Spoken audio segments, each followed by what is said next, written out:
Selamat pagi, saudaraku. Salah satu ajaran Tuhan Yesus yang paling sulit diterima manusia itu adalah perintah untuk menyangkal diri. Sebab sejak manusia jatuh dalam dosa, pusat hidup manusia itu adalah aku, dirinya sendiri.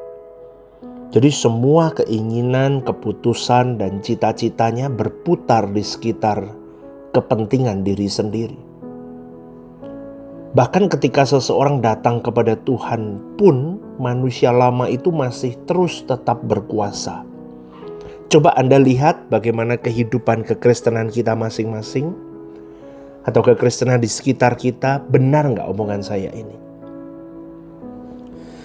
Banyak orang datang ke Tuhan tetapi masih berputar tentang kepentingannya sendiri. Dia ingin mengikut Kristus tetapi tetap mempertahankan apa yang dikatakan kehendaknya sendiri. Itu banyak, dan itu majority masih begitu. Dulu saya juga begitu, saudaraku. Maka dari itu Tuhan Yesus tidak berkata setiap orang yang mau mengikut aku harus menjadi lebih sukses. Bukan. Atau Tuhan Yesus mungkin berkata begini, setiap orang yang mau mengikut aku harus lebih diberkati. Enggak, saudaraku. Tapi yang pertama kali Tuhan Yesus katakan adalah setiap orang yang mau mengikut aku, ia harus menyangkal dirinya. Penyangkalan diri ini bukan berarti membenci diri sendiri, bukan ya saudaraku ya. Atau mungkin mengabaikan kebutuhan-kebutuhan diri yang wajar. Oh bukan. Penyangkalan diri di sini adalah menyerahkan hak kita untuk hidup menurut kehendak kita sendiri.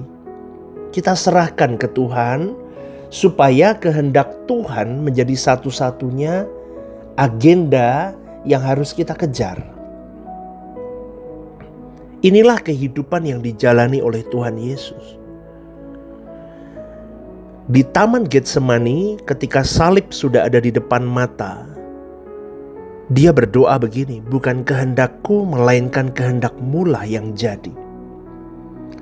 Kalimat itu bukan hanya doa yang Tuhan Yesus panjatkan kepada Bapanya. Kalimat itu seharusnya menjadi doa setiap murid Kristus, dimanapun dan kapanpun, dalam segala keadaan, saudaraku. Amin gak? Tetapi sayangnya banyak orang menganggap mengikut Yesus adalah cara agar hidup menjadi lebih mudah. Padahal mengikut Yesus berarti bersedia membiarkan manusia lama itu mati setiap hari. Setiap kali kita memilih mengampuni saat hati kita ingin membalas, itu kita membiarkan manusia lama kita mati.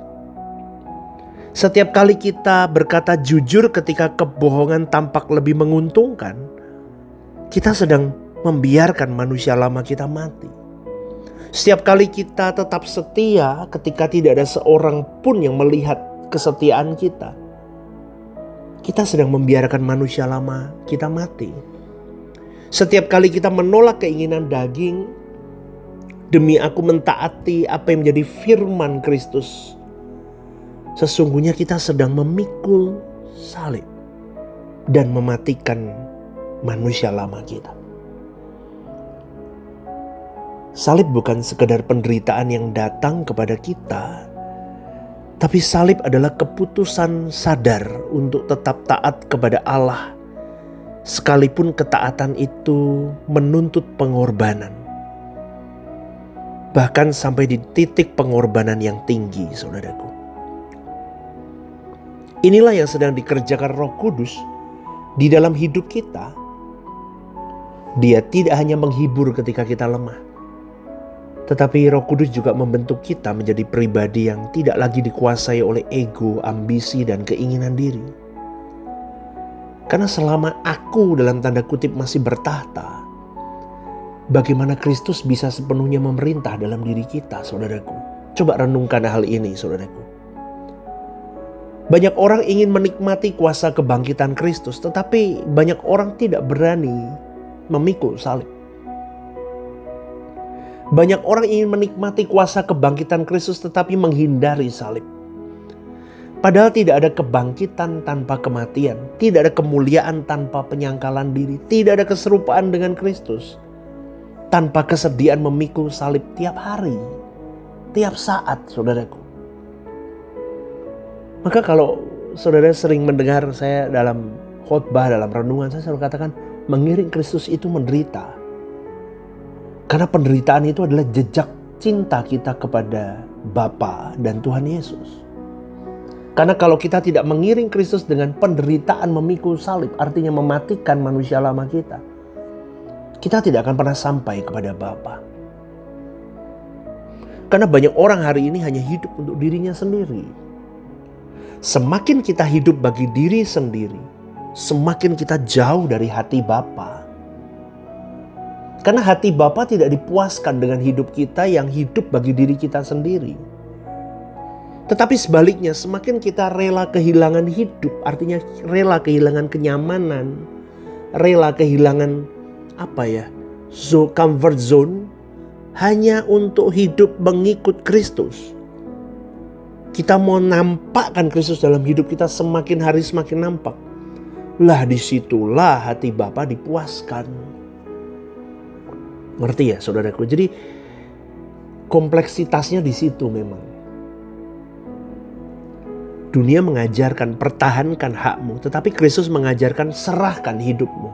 Dunia berkata hiduplah untuk dirimu sendiri, tetapi Kristus berkata hiduplah bagi Bapamu yang ada di sorga. Maka pada akhirnya saudaraku, penyangkalan diri bukanlah kehilangan. Katakan amin. Ketika aku menyangkal diriku, memikul salibku, aku bukan kehilangan hidup. Melainkan aku sedang melakukan pertukaran hidup yang mulia. Aku menyerahkan kehidupan lamaku yang penuh dosa untuk menerima kehidupan Kristus yang penuh dengan kemuliaan. Kukenakan dalam hidupku. Aku melepaskan kehendak yang terbatas agar dapat hidup dalam kehendak Allah yang sempurna. Itu mindset orang percaya mulai hari ini harusnya. Dan ketika Kristus semakin memenuhi hidupku, disitulah aku tahu hati Bapakku kumanjakan. Hati Bapakku sedang bersuka cita melihat hidupku. Amin saudaraku ya. Maka coba tanyakan kepada diri kita masing-masing. Masih adakah bagian hidupku yang belum kuserahkan kepada Tuhan? Kayaknya renungan ini yang mode pertanyaan begini ya. Masih adakah bagian hidupku yang belum kuserahkan kepada Tuhan? Mungkin udah puluhan kali saya tulis saudaraku. Puluhan kali saya sebutkan. Tapi gak apa-apa, kali ini tanyakan lagi. Masih ada gak bagian hidup kita yang belum kita serahin ke Tuhan? Masih adakah kehendak kita yang belum kita yang masih lebih kita pertahankan daripada kehendak Tuhan? Renungkan pertanyaan ini. Ingat saudaraku, setiap hari Tuhan beri kesempatan kepada kau dan saya untuk menyalibkan manusia lama kita dan membiarkan Kristus hidup semakin nyata di dalam diri kita. Itulah jalan menuju kehidupan yang benar-benar menyenangkan hati Bapa kita. Semoga renungan ini jadi berkat ya. Kita harus berani menyangkal diri, karena itulah satu-satunya jalan menuju hati Bapa kita. Selamat pagi Rehoboth Semarang. One vision, one heart for harvesting. Tuhan Yesus memberkati. Shalom saudaraku yang terkasih di dalam Tuhan. Ada program baru yang bernama Are You Okay? Ini adalah program yang memang diadakan bagi saudara-saudari yang rindu atau ingin didoakan. Mungkin saudara-saudari sedang mengalami pergumulan-pergumulan hidup yang sulit, yang berat, menghadapi masalah-masalah yang tidak mudah.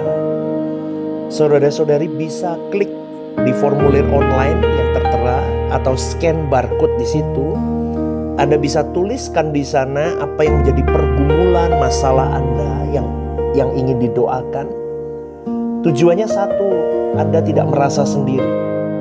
Saya sendiri akan mendoakan beserta tim yang akan menangani ini. Saya akan mendoakan di dalam mesbah-mesbah doa kami.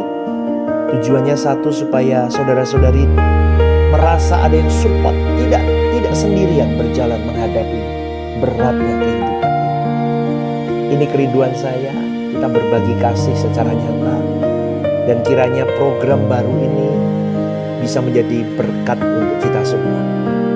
Tuhan Yesus memberkati.